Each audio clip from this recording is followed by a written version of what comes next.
Antrean kendaraan menuju pintu masuk Pelabuhan Bakauheni Lampung Selatan mengular hingga ke Tol Bakauheni Selatan Sabtu 5 April 2025 pukul 17.00 WIB. Terlihat kantong-kantong parkir kendaraan di Pelabuhan Bakauheni Lampung Selatan penuh. Antrean panjang kendaraan tersebut sudah sejam. Antrean panjang kendaraan tersebut mencapai kurang lebih 3 km. PT SDP Indonesia Ferry Persero memprediksi 35.000 orang menyeberang ke Pulau Jawa melalui Pelabuhan Bakauheni Sabtu 5 April 2025 malam. Hal itu dikatakan Direktur Utama PT SDP Indonesia Ferry Persero, Heru Widodo saat mengecek kondisi Pelabuhan Bakauheni Lampung Selatan Sabtu 5 April 2025. Direktur Utama PT SDP Indonesia Ferry Persero, Heru Widodo memprediksi nanti malam akan terjadi lonjakan pemudik di Pelabuhan Bakauheni. H+4 Lebaran itu adalah arus balik masyarakat dari Pulau Sumatera ke Jawa. Tercatat sampai dengan hari ini, Sabtu 5 April 2025 pukul setengah 3 siang, masyarakat yang sudah reservasi dari Pulau Sumatera ke Jawa itu sekitar 30.000 orang. Itu akan terjadi pada puncaknya nanti malam. Kami memprediksi puncaknya akan ada 35.000 orang. Ia menyebutkan ada peningkatan jumlah pemudik hari ini dengan kemarin. Untuk perbandingannya kemarin Jumat 4 April 2025 dari pukul 00 WIB sampai dengan pukul 23.59 WIB itu H+3 jumlah pengendara atau kendaraan yang menyeberang dari Sumatera menuju Jawa itu sekitar 24.000. Sampai sore ini sudah 30.000 orang dan pasti akan bertambah. Artinya hari ini terjadi peningkatan luar biasa dan prediksi puncaknya akan terjadi hari ini. Ia menyebut peningkatan jumlah pemudik itu dari indikator penghitungan reservasi tiket hari ini dengan kemarin. Kami melakukan monitoring kepada masyarakat yang melakukan reservasi tiket dan jumlah reservasi tiket di hari sebelumnya. Kalau kemarin itu sekitar 24.000 yang reservasi tiket sampai dengan pukul setengah 3 siang sudah mencapai hampir 30.000 orang. Kami memprediksi sekitar 35.000 kendaraan yang melintas ke Jawa dari Pelabuhan Bakauheni hari ini. Kami prediksi hari ini H+4 Lebaran itu adalah arus balik masyarakat dari Sumatera ke Jawa, dan tercatat sampai dengan pukul 16.30 masyarakat yang sudah reservasi untuk kembali ke Jakarta ke Jawa itu sudah sekitar 30.000. Dan ini akan terus meningkat sampai nanti malam, dan kami prediksi malam ini adalah puncaknya arus balik. Kami prediksi sekitar angkanya 35.000-an kendaraan yang akan melintas dari Sumatera ke Jawa.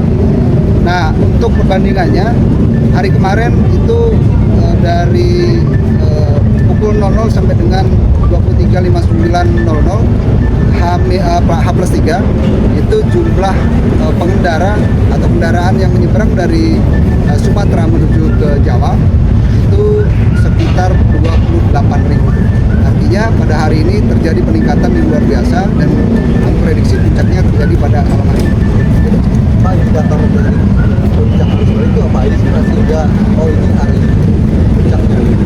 Ya, kami melakukan monitoring terhadap masyarakat yang kemudian melakukan reservasi tiket, dan kami bandingkan dengan jumlah reservasi tiket di hari-hari sebelumnya. Kalau kemarin itu jumlah reservasi tiket sekitar 28.000. Nah, hari ini jam 14.30 itu sudah mencapai 29.000, hampir 30.000. Makanya kemungkinan akan semakin bertambah, semakin naik nanti mendekati batas waktu tanggal ya. Itu saya prediksi sekitar 35.000-an kendaraan yang akan kembali ke Jakarta. Baik Pak, itu artinya ada peningkatan yang cukup signifikan ya Pak. Apakah ada penambahan kapal yang beroperasi? Hal ini menarik. Ya, sebetulnya dari kemarin sudah kami standby kan armada kapal kita itu jumlahnya sekitar 59 kapal yang standby dan siap untuk beroperasi. Karena memang kita juga memperlakukan beberapa sistem. Pertama adalah kita berlakukan single ticketing, yang kemudian ini juga menjadi salah satu cara kita untuk menyebarkan para pemudik ini, kendaraan ini ke semua dermaga sehingga tidak menumpuk di salah satu dermaga. Di satu sisi juga kita memperlakukan TBB, tiba bongkar berangkat. Jadi kapal yang berangkat dari Bakauheni kemudian menuju Merak, itu di Merak mereka tidak melakukan muatan di beberapa dermaga, sehingga mereka langsung kembali ke Bakauheni untuk mengambil penumpang kembali. Jadi harusnya lebih cepat. Pak, ini kan ada beberapa kebijakan yang sudah diterapkan dari tanggal 3 gitu ya. Kayak tiket atau lintas itu sejauh ini gimana penerapannya? Alhamdulillah sangat efektif. Kita berkaca pada skema pelayanan mudik kemarin, kita berlakukan single ticketing, dan ternyata ini sangat memecah arus kendaraan ya, yang tadinya menumpuk di salah satu dermaga eksekutif melakukan single ticketing ternyata bisa kita pecah, kita distribusikan merata ke seluruh dermaga. Dan ini kemudian juga kita melakukan dari arah Sumatera ke Jawa single ticketing, dan alhamdulillah meskipun kemarin sudah ada kendaraan yang kembali ke Pulau Jawa hampir 28.000, tapi masih bisa kita tangani karena memang distribusi kendaraan bisa kita alihkan ke seluruh dermaga. Pak, tadi kan prediksi disebutkan malam ini akan Ya. puncaknya. Ya, Terkait delay system, apakah bakal dilakukan nantinya atau situasional aja nanti? delay sistem pasti. Ini ada beberapa, misalnya di ruas jalan tol itu kan kita sediakan rest area yang kemudian kita jadikan delay system sekaligus sebagai buffer zone. Itu ada di 5 titik, ada di KM 87B, KM 567B, lalu kemudian KM 49B, KM 33B, dan KM 20B. Nah, di area itu kemudian nanti para petugas akan mengecek apakah kendaraan atau para penumpang ini sudah memiliki tiket atau belum. Nah, dari situ nanti kemudian diarahkan untuk memiliki tiket supaya nanti ketika datang ke dermaga itu sudah tidak ada kendala dan tinggal menunggu masuk ke kapal. Penguraian kerumunan di gangway itu sendiri seperti apa Pak nantinya? Pasti kan contohnya tadi itu penuh dan ada miss lah. Ada kerumunan sedikit, itu seperti apa Pak nantinya kalau memang Sebetulnya ada kerumunan gini, parah? karena memang kita kan berlakukan single ticketing ya. Berlakukan single ticketing itu tentu menyaring kendaraan itu sudah mulai dari awal gate. Jadi ini nanti sudah difilter mana kendaraan yang harus masuk ke dermaga 1 sampai dengan dermaga 7. Sehingga memang di situ agak sedikit terjadi keterlambatan. Karena memang itu salah satu sistem yang kemudian supaya nanti tidak terlalu menumpuk ketika ada di ruang tunggu kapal.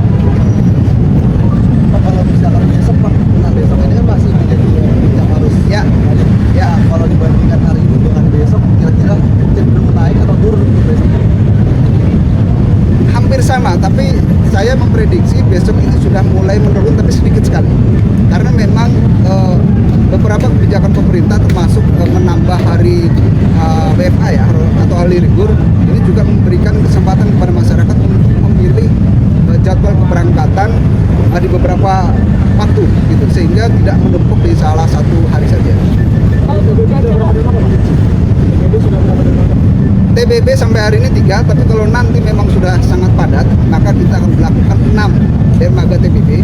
Hanya satu yang kemudian nanti kita berlakukan untuk tiba, bongkar, dan muat. Tapi 6-nya nanti ketika misalkan sudah lumayan padat, akan kita berlakukan tiba, bongkar, berangkat di 6 dermaga. Dari beberapa kebijakan yang diterapkan, ada kendala nggak Mas? Alhamdulillah tidak ada kendala karena memang koordinasi kita, kerjasama kita dengan seluruh stakeholder, komunikasi kita dengan Kementerian Perhubungan, KSOP, lalu kemudian dengan pihak kepolisian, lalu kemudian juga dengan BMKG, ini begitu luar biasa, sangat efektif. Karena memang kita juga ada ruang khusus untuk melakukan kontrol secara bersama-sama, sehingga kita mudah untuk mensinergikan dan mengambil keputusan apa yang kira-kira harus kita putuskan. Pak, cuaca Pak gimana Pak? Dari BMKG sampai hari ini masih aman, alhamdulillah. Tapi kalau memang nanti ada perkembangan, karena cuaca ini kan harus kita selalu update setiap menitnya. Takut nanti ada anomali cuaca yang kemudian tiba-tiba berubah. Tentunya kita juga terus berkoordinasi dengan BMKG. Contoh kayak kemarin misalnya kapal KMP Batu Mandi kita ini agak sedikit terlambat untuk sandar karena ternyata begitu kita cek ada arus yang kuat di bawah dermaga eksekutif yang kemudian tidak memungkinkan untuk kapal Batu Mandi untuk sandar, dan harus dilakukan penyesuaian pola gerak dan sebagainya. Antisipasi cuaca ekstrim gimana Pak? Kalau cuaca itu kan kita tidak bisa melawan ya, karena memang tidak ada hal yang bisa kita lawan memang dari cuaca. Tapi tentunya strategi kita adalah kita harus mematuhi apa yang menjadi rekomendasi dari BMKG, karena memang keselamatan itu menjadi hal yang harus kita utamakan, karena ini menyangkut nyawa banyak orang, sehingga kita juga harus mempertimbangkan apa yang menjadi rekomendasi dari BMKG. Tentunya koordinasi yang baik, efektif seluruh stakeholder dari Kementerian Perhubungan, dari kepolisian, dan termasuk BMKG ini juga menjadi kunci suksesnya angkutan mudik maupun arus balik.